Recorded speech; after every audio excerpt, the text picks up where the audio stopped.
The Freestyle Highline World Championships just finished up in Lac, Switzerland, and our very own Davis Hermes and Alex Fernandez both finished in the top 4. A few weeks ago, I met up with each of them to see what their process was leading up to the competition. Let's see how they dialed in their tricks.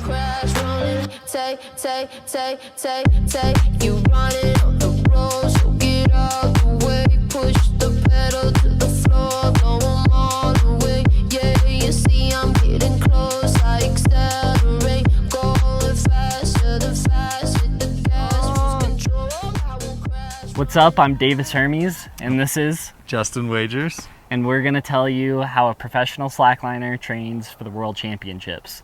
Yeah, and by we mean Davis is going to show us how to train for the World Championships. You know he could if he wanted to. Davis, we're at your hometown training spot. What do we have going on behind us? Behind us we have my training line that is conveniently behind one of my homies' backyard, so Awesome. It's protected from the public. It's not in anyone's way. It's easy for me to get to. I'm super lucky to be able to have this privilege of getting on this line and to be able to leave it here for something to train on. Yeah, that's epic. And obviously you're training for the World Championship right now, which is in Switzerland in a few weeks. And so I want to get a sense of like how much time you're spending on the line these days and what kind of prep you're doing. Yeah, so, and I've said this and I say this about all competitions and even outside of slacklining, like generally the winners and how you find success in competition is as a result of the time spent doing the thing. Yeah. And that of course goes for slacklining. So the more the merrier. I aim for 3 days on, 1 day off, and then I also get in the gym 5 days a week. I do 1 day of just cardio, like an easy long bike. I do one that's some interval training, like get that heart rate up and then repeat. And then I do one that's more movement-based exercises, whether it be kind of like calisthenic type things like pistol squats and pull-ups and those type of exercises. And then 1 day of weightlifting, deadlift, bench press, squat, overhead press. And then the 5th day I do usually like a short like HIIT exercise. Oh, nice. Yeah. So you're obviously not just training freestyle highlining. You're in the gym, you're on the bike, you're doing some HIIT training. A lot of like, what percentage of the training time is actually slacklining versus not? Mentally all the time. Yeah, it's like all yeah. I think about. And then physically it's that 3 days on and 1 day off. So it's probably somewhere around 4 hours, 5 hours of line time every 3 days with 1 day off, and then keep it going. I think there are some people that probably do get more line time, but I think there's definitely a balance with like not fatiguing your joints, and then like rest is important and doing other things is important. Yeah. Cool. So let's talk about like an actual session on the line. You said you're spending about an hour per session on the line. Is that about right? Yeah, probably just under. I'd say like if you include like getting out there, getting off, it's probably closer to an hour, but of like sessioning, it's probably 45 minutes. But I try and run through my qualifier and all my combos for battle rounds every session. So just to remind everyone, the comp format in freestyle highlining starts off with a qualifier run. So everyone does a 2-minute run, and in that run you have 2 rests, right? 2 rests this year. Which is new this year. You previously only had 1. Mm-hmm. And then then it goes to this bracket head-to-head style comp where you have 2.5 minutes each competitor, and then also a best trick section where you have 3 attempts to do a best trick. Let's talk through your specific combos. So you said you've picked out a qualifier run and also some combos you're going to be pulling out in the comp. Mm-hmm. First of all, how did you get to those in the first place? I imagine it's a balance of wanting to be hard enough to beat anyone else, but also conservative enough to land every time. I'm trying to balance what do I think I can actually do consistently, yes, and then how do I also make that something that is hard for me currently, but we're months out, so like I can push that and like reasonably meet these expectations. Also, I really want to embrace like things that feel very me and like unique to me. So Nice. like I'm really stoked to say like in all my battle combos, there's a trick that is unique to me. Yeah, that's very cool. So I mean, we obviously know you've won the world championship before a few years ago. So you've got one in the bag already. Is this kind of like, are you trying to make a statement that, hey, I can win again, but with my own style of tricks? Like what's in your head there? I think that's a fun question. I like want to say yes, but answering yes to that feels like very ego driven. And like, of course, there's a lot of ego involved with like, I want to win. And like, I would be lying to you if I was saying like, I'm not going to win. Like I plan to do so. And like, that's what I aim to do. But more than even winning, I do want to just bring my best self. And like that will, if that happens, lead to winning. Sometimes when Davis tells me his combos he's going to do, you could consider me a doubter, because I'm like, dude, that's so crazy. How could you possibly think you could land that in comp? But then you do, inevitably, after months and months of training. You do the same combo for months. Yeah, somehow it works out. So yeah, I'd love to hear, if you don't mind, just listing off like a couple of the combos you're planning on trying, maybe some of your favorites. Yeah. I have 6 combos. Yeah. The first I plan to bang out is Almighty 180, Adrenaline Roll, Saka Orbital, Back Almighty to Double Drop Me. Is my opening combo. And that was a similar one to GGBY that I did. I did Back Yoda at the end instead of Back Almighty to Double Drop Me. So like small upgrade, but something I'm familiar with and feel comfortable with. And I'm like, okay, like I can open a run with this. Yeah.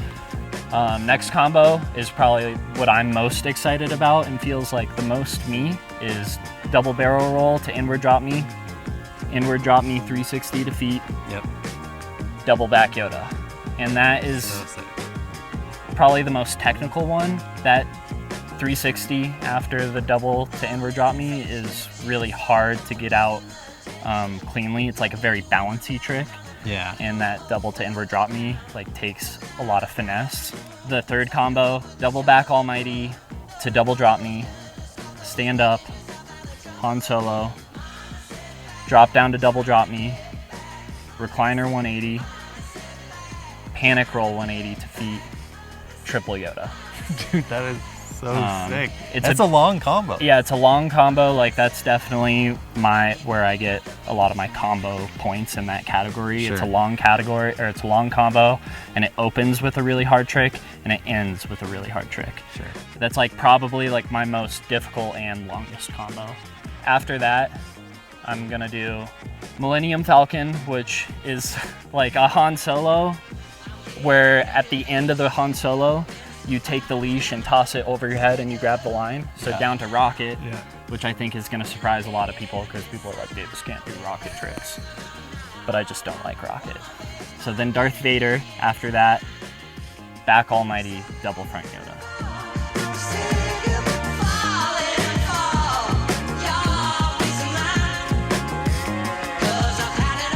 Fifth combo is almighty to drop me, Macaco from drop knee to chest, double chest roll to feet, back Yoda roll. Nice. And then my sixth combo, it depends how well I use my time, but if I do everything super clean and efficiently, then I can do almighty 360, take a bounce, adjust my leash, double can of soup, orbital to Korean, flow flip to feet, front Yoda. And then the 230 for the battles, I think is interesting. And I can't tell if I think it's good or bad. Like, is it longer than previous years? Yeah, previously it's been 2 minutes. Okay, so 30 seconds extra per round. Yeah, it's basically like you get another combo.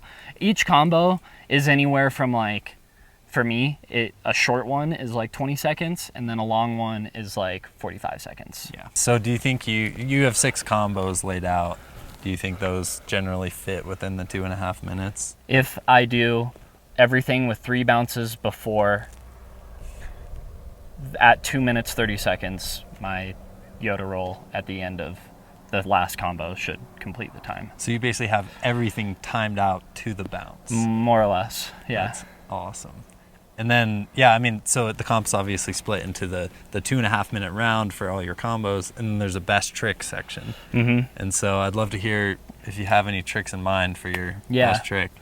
Yeah, triple is like an easy option for me. It's something that like I will guaranteed land in X amount of tries. Triple Yoda. Yeah, but it's also something that I plan to do in my run, and like if I do it in my run, I'm not gonna do it as a best trick. Yeah. Just not Too to, not weak. well, just because it's like, yeah, I mean, I just don't see why to do that. Like I have more in me, and like one thing that I'll probably do the most is cork 720, and it's just a trick that is unique to me, and it's just a unique trick to me that feels good and feels like it's me. Yeah. So do you think, I mean, cork 7, sweet trick, very stylish. Does the difficulty stack up to like a triple the same way, do you think? Yeah, I think absolutely. It's so funny, like this is a whole nother topic and a hot take from Davis. Like I completely disagree with tiering tricks and like saying this is harder than the next thing. Like it's something I always have disagreed with and like will continue to. I think that we should have an entirely different, like just subjective 1 to 10 judging system, and you should have judges that you trust. And that is a whole nother tangent that we could go out on, and a whole video you could just have hot takes from Davis on. But people like knowing where their things stack up, and I think it's such a new sport. It's like there's so few people doing all these tricks. Like even when you rate them, it's not the correct rating ever. No matter how you do it, you can do it as good as you possibly can do it, and you can't get what is like a correct order. And because of that, it's like it's already subjective in that way to me. So like why not just accept the subjectivity is kind of my anyway. I want to bring a run that I'm happy with and like trust that pushes me along, and then grab my best trick points and say, yeah, I won in the battle. Like best trick is awesome, and I plan to do something that hopefully is very me and or just makes sense for me in that moment. Well, thanks, man. Stoked. We'll watch a little session of yours, and then hopefully you come back and at the end of July with a trophy.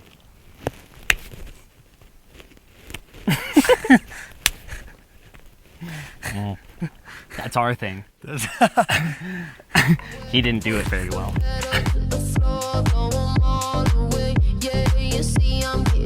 I win, dude. I'm coming back having here. a party on the roof. I'm coming back here with a pimp coat, with a Gucci sweater. Back at the Gulch, you know it well. Today we're here with Alex Fernandez, Hello. USA freestyle legend, and he's going to tell us a little bit about how he trains. Yeah. I'm getting ready for the World Championships in a couple weeks now, and I've been in the same routine of training for the past maybe 2 or 3 months, and although it's monotonous, it's been really good work. Yeah, I mean, we're at the Gulch. Do you want to first tell us, like, where do you live? How long does it take you to get here? And like, how often have you been coming to the Gulch, like leading up to Lax? So I live around 35 minutes from here, 40 minutes. And I've been coming, I'd say 5 to 6 days a week, going for some days 1 session that's an hour long, or 2 sessions that's like 45 minutes long. Okay, cool. So that is a lot of days a week. Yeah. Coming to the Gulch, but not like the sessions. It doesn't sound like they're super long individual sessions. The sessions have gotten shorter and shorter. When I first started training for Lax, I set my combos out, and it took longer and longer to, like, first of all, land them. Yeah. And then as time went on, I've gotten a bit more tactical of landing them, moving on to the next combo, and if I have a great day, sort of, giving my body a rest, because there were weeks where, you get really tired of coming out here and grinding every day. Yeah. And some days ask for a grind and some days not. I've talked about the comp format already, but it's going to be like that qualifying round. Mm-hmm. And then in the battles, you have, the 2.5 minutes and then the best trick section. Mm-hmm. So, like, what's your approach to each of those? Like, what's your qualifier run, and then how do you approach the battles? So the qualifier run, out of training for battles and training for qualifiers, the qualifier is, for me, much more difficult. like a 2-minute timer. We have 2 30-second breaks. Yeah. So the way I broke it down was 3 40-second combos with 30-second breaks. And they're at, the upper end of my ability level because I think that's what it's going to take to qualify this year. For me, that is much more mentally difficult than the battles. Because Interesting. there's much more to lose. You want to get to the elimination stage. You want to get to the elimination stage. Yeah. And it's not going to be easy this year. So a lot of your focus is going into just the qualifier itself, Yeah, right? yeah, getting to the dance. So you're at the line 5-6 days a week. Are you doing anything off the line? You said you're doing some stretching and cool down, but like any cross training, anything like that? That's not highlining. I haven't been doing much lifting. I know a lot of people do some lifting alongside freestyle, and I haven't been doing much. I've just been doing recovery, stretching. I've been doing like the isolation chamber thing, Awesome. which is like sick. It's been amazing for like recovering my body, just like laying and like feeling where I have tension points and is that like relaxing it. you go to a place to go into? Yeah. I've been doing that recently, and it's been Nice. That's been awesome. Actually, That's a new one. That's cool. Yeah. So you have already placed second at a World Cup Mm-hmm. at GGBY. This will be your first time at Lax at the World Championship. So Yeah. is there like a different approach? You kind of understand the nerves of competition already, but this will be your first time in Switzerland. Is there anything specific to, it To being this your one? first time there? Yeah. I think on a personal level, I'm approaching this way more professionally than I approached the World Cup at GGBY.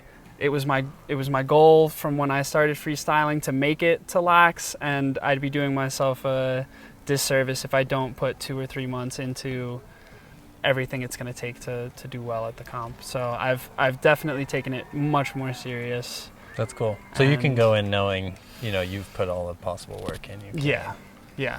And I'm going to be very nervous, but I can definitely stand here and say I've done all that I can leading up to it. Yeah, that's very cool. So let's talk about the competition. You know Davis very well. Yes. So it was you and Davis battled in the finals of GGBY. Yeah. I think we all remember, super epic battle where you ended up doing the back and forth. The reverts. Yes. Revert Yoda like 7 or 8 times. Yeah. Taking yourself out of it for a second, who do you think are like the top competitors that you'll see this year? Davis, David, Emil, Sam, Katu, Manu, Tlalik. I'm expecting their absolute best. Yeah. Yeah. Like, I try my best not to think about what they're gonna do because it's completely out of my control, and I have my plan, and I'm gonna stick to my plan. And if my plan goes according to plan, they're gonna have to show up and do their best. So let's talk about your combos. Do you want to walk us through maybe a few of the ones you've got in mind? So I'm putting my easiest combo first, and my easiest combo is front almighty, 180 almighty, socket orbital to crook, Yep. stand, drop to rocket, do a little shrimp, supersonic to sofa, dirty sofa. So like, Oh, nice. The dirty sofa out of supersonic's cool. Nice. yeah, wait for the response from my opponent and then go for another one that I have really dialed right now, which is a 2-trick combo. It's shrimp socket orbital to crook, which I have dialed right now. I haven't seen that. I haven't seen that yet. Yeah, you like that trick, I know for sure. Shrimp socket orbital to crook, stand, macaco from rocket to feet. So a rocket combo. Yeah. 2-trick rocket combo, like 30 seconds. And then you said you have another 6-parter. Yeah, this combo is more of like the crux of my battle run, and that's 360 almighty, adrenaline roll, drop to nevermind, macaco to feet, supersonic, socket orbital, back almighty. Ooh. And that one is, I've been working on it for months, and some days it's first try right there, and Yeah. it's quite it's a hefty combo. Yeah. No, I mean, it's hard trick after hard trick, basically. Yeah, and I planned it to be very difficult for someone to beat. So at that point in the like practice runs I've done, I have like maybe 30, 40 seconds left. Yeah. And then I do double almighty back holy grail. Nice. That's insane. Which I've been... So that's like the kind of exclamation point on what's your consistency with that? I mean, massive combo. Some days it goes. Yeah. Some days I'm hitting it every time. Yeah. Some days I'm missing the double almighty. Yep. Some days I'm hitting every double almighty, missing some back holy grails. The past 2 weeks it's really come together. Awesome. That is one that, because it's so huge, depending on how the battle goes, I can sort of tone down take the or foot not. off, take the foot off the gas with that one. But that is more for me something I dream of being able to do, like in that moment, you know. And I know you have a lot of gnarly tricks. Yeah. What could we expect if we see you in best trick? If I'm losing, 360 impossible guaranteed. Oh! Guaranteed, I'm gonna try it. Signature Fernandez Yeah, trick. if I'm losing, 360 impossible, and I've got a good chance of landing it. You think you have a pretty good shot? Yeah. Within 3 attempts? Of that one, yeah. It wouldn't make sense for me to throw it if I'm winning. Yeah. I would have to go for but something. It's kind of like a... It's a moment that I want, like the way I lost in GGBY, but still got that moment. Like sometimes if you take risks, like you can't lose in these sports sometimes. Yeah. That's awesome, dude. Stoked to see it. We're gonna watch Alex have a training session here, and yeah, good luck out there. Sometimes good, sometimes. Sometimes maybe good, sometimes maybe shit. Καμιά φορά είναι καλό, καμιά φορά είναι κακό.